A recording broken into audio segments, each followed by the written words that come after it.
বিধায়ক পদ ছাড়ছেন না এমনটাও স্পষ্টভাবেই বার্তা দিয়ে দিয়েছেন, স্পষ্টভাবেই জানিয়ে দিয়েছেন হুমায়ুন কবির। এবং কেন তিনি পদত্যাগ করছেন না তারও ব্যাখ্যা দিয়েছেন হুমায়ুন কবির। পদত্যাগ করার কথা আগে ঘোষণা করেছিলেন তিনি, কিন্তু কেন তিনি পদত্যাগ করবেন না তার ঠিক কি ব্যাখ্যা দিলেন তিনি, শুনুন তার মুখ থেকেই। পদত্যাগ আমার করার কথা ঘোষণা করেছিলাম, কিন্তু আমাকে যারা ভোট দিয়ে বিধায়ক করেছে, এখানে যারা এমপিকে ভোট দিয়ে ইউসুফকে এমপি করেছে তাকে খুঁজে পায় না।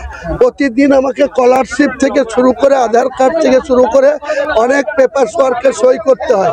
তারা বলছে আপনি খবরদার পদত্যাগ করবেন না, আপনাকে আমরা ভোট দিয়ে নির্বাচিত করেছি, আবার ভোটে দাঁড়াবেন, প্রতীক কি নেবেন আপনার ব্যাপার, আমরা আবার আপনাকে এমএলএ করব। মানুষের কথা রাখতে গিয়ে যারা আমাকে ভোট দিয়ে এমএলএ করেছে তাদের আপত্তির জন্য আমি পদত্যাগ করছি।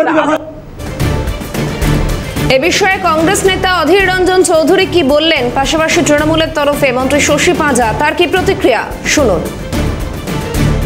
যদি করা লোক, সে বিধায়ক, সে কোথায় কি করবে না করবে তার ব্যাপার, তাহলে বুঝতে হবে আরো পিছনে গল্প আছে। দিচ্ছে না, কি করছে না করছে, ইস্তফা দিতে যাবে কেন? সে তো ইলেক্টেড, সে ইস্তফা দিতে যাবে কেন? আর সে ইলেক্টেড হয়েছে এমন তো নয় যে সে নিরপেক্ষভাবে ইলেক্টেড হয়েছে। সে ইলেক্টেড হয়েছে এনআরসির ভূত দেখিয়ে। দিদির লাইন ছিল সেদিন, দিদি বলেছিল মুসলমানকে ভরকাও দিয়ে ভোট কামাও। সে হঠাৎ করে ইলেক্টেড তো মানুষ করেছে তাকে, সে যেভাবে মানুষকে বোঝান পদত্যাগই বা করবে কেন? দিদি তাকে তো তাড়ায়নি, দিদি তাকে সাসপেন্ড করেছে। সে বড় মনের কাছে হয়তো আবার কিছু আশা করা যেতে পারে। বাবরি মসজিদ তৈরি হয়ে যায়নি, সরকারি টাকা আসতেও পারে। যেমন দীঘাতে জগন্নাথ মন্দিরে টাকা এসছে, মহাকালে টাকা আসছে, মসজিদও টাকা আসতে পারে। মুসলমান সম্প্রদায় কাউরির টাকা নিয়ে করে না, এটা আমি জানি। মসজিদ ভাঙার কোনো অধিকার কাউরির ছিল না, মন্দির ভাঙারও কোনো অধিকার কাউরির থাকবে না। হচ্ছে ভারতবর্ষের আসল ধর্মীয় চেহারার স্পষ্ট ব্যাখ্যা। সেই জায়গাটা আমরা যদি কেউ করি তার প্রতিফলন ঘটবে। 2021-এর আগেও কিছু মানুষ তৃণমূল কংগ্রেস থেকে তারা চলে গেছিলেন অনেক স্বপ্ন হাওয়াই জাহাজ নিয়ে ভারতীয় জনতা পার্টি। তাদের ভবিষ্যৎটা দেখিয়ে দিয়েছে রায় দিয়ে পশ্চিমবঙ্গ মামাটি মানুষ। এবার কয়েকজন তাদের ব্যক্তির স্বার্থ নিয়ে, প্রত্যেকে দিয়ে স্বার্থ, ব্যক্তিগত স্বার্থ যদি মনে করে তাতে এই সমস্ত কাজ করবে, তার দায়িত্ব তারা নেবেন। তারা 2026-এর নির্বাচন আসছে, তার আগেও তারা কেউ মনে করছে দল ছাড়বেন, দলই ছেড়ে দিয়েছে। এ বিষয়ে প্রতিক্রিয়া নিতে আমরা টেলিফোনে যোগাযোগ করেছিলাম কংগ্রেস মুখপাত্র সৌম্য রায়ের সঙ্গে, এবং বিজেপির তরফে তরুণ জ্যোতি তিওয়ারি তার কি প্রতিক্রিয়া বিষয়ে শুনুন।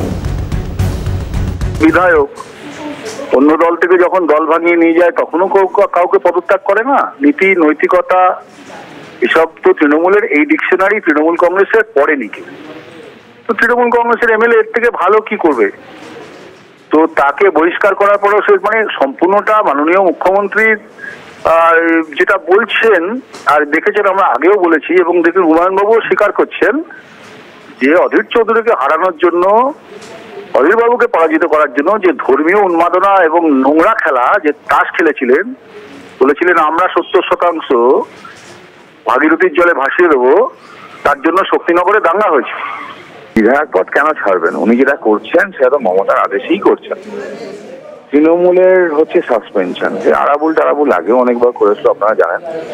মমতা বন্দ্যোপাধ্যায় যেটা সরাসরি করতে পারছিলেন না সেটা হুমায়ুনকে দিয়ে করালেন। এটা বেসিক্যালি নাটক, মমতা এবং হুমায়ুনের নাটক। হুমায়ুন কদিন আগেই তো বলেছিল যে যা 2টা সিটে জিতবো, আবার চলে আসবো, আবার জামাই আদর নিয়ে নেবেন। উনি জামাই আদরেই আছেন, উনি বোকা বানাচ্ছেন, আর কিছু না। মমতা বন্দ্যোপাধ্যায় বুঝতে পারছেন যে মুসলিম ভোট ব্যাংক তার থেকে সরে যাচ্ছে, ওটাকে ধরে রাখতে হবে। ধরে রাখার জন্য হুমায়ুন কবিরকে রাস্তায় নামানো হয়েছে। এছাড়া মমতা আর হুমায়ুন আলাদা কিছু নয়, দুটোই এক। আইনজীবী ও সিপিএম নেতা সায়ন বন্দ্যোপাধ্যায় কি বলছেন, পাশাপাশি তৃণমূল কংগ্রেস মুখপাত্র তন্ময় ঘোষ তার কি প্রতিক্রিয়া, শুনুন। মুসলিমের এই যে মেরুকরণের রাজনীতি, এই মেরুকরণের রাজনীতিতে হুমায়ুন কবির এনাকে একটা ফ্যাক্টর হিসেবে কাজ করানো হচ্ছে শাসক দলের পক্ষ থেকে। ফলে যে নাটক চলছে, এই নাটকে বাংলার মানুষের খুব একটা কোনো লাভ নেই। এই হুমায়ুন কবিরের বক্তব্যতেই পরিষ্কার হয়ে গেছে যে বিগত লোকসভা নির্বাচনে অধীর চৌধুরী এবং মোহাম্মদ সেলিম এই দুজনকে হারানোর জন্য কিরকম নকশা করে ওই 30% 70%-এর কথা এবং বিজেপি তৃণমূলের মধ্যে আসলে নিজেদের গোপন বোঝাপড়ার ভিত্তিতে যে হিন্দু মুসলিম ভোট ভাগ করে দাও এবং এক তীব্র সাম্প্রদায়িক উত্তেজনা তৈরি করো, এই গোটা বিধায়ক পদ থেকে পদত্যাগ করবেন। যেহেতু তিনি জিতেছিলেন তৃণমূল কংগ্রেসের প্রতীকে এবং তিনি মঞ্চ থেকে ক্রমাগত নৈতিকতার পাঠ শেখাচ্ছেন, সেক্ষেত্রে আমরা আশা রাখবো যে তিনি এ ব্যাপারেও নৈতিক অবস্থান নেবেন। যেহেতু দলীয় সিম্বলে জিতেছেন, জিতে বিধায়ক হয়েছেন, সেই দল যদি তাকে সাসপেন্ড করে থাকে তাহলে তিনি সেই নৈতিকতার জায়গা থেকে পদত্যাগ করবেন, সেটাই স্বাভাবিক। এর বাইরে বাকি বাংলার মানুষ দেখছে ওনার প্রত্যেকটা পদক্ষেপ। এদিকে হুমায়ুনের বাবরি মসজিদ তৈরি নিয়ে প্রতিক্রিয়া কল্যাণ বন্দ্যোপাধ্যায়। তিনি বলছেন, যারা ধর্ম নিয়ে রাজনীতি করেন তারা দেশের ধর্ম নিরপেক্ষ ভাবধারাকে নষ্ট করছেন। ঠিক কি বললেন তিনি, শুনুন। Who do the politics on the basis of only on the basis of the religion thought. They are destroying the secular fabric of the country, and this is also destroying the democracy.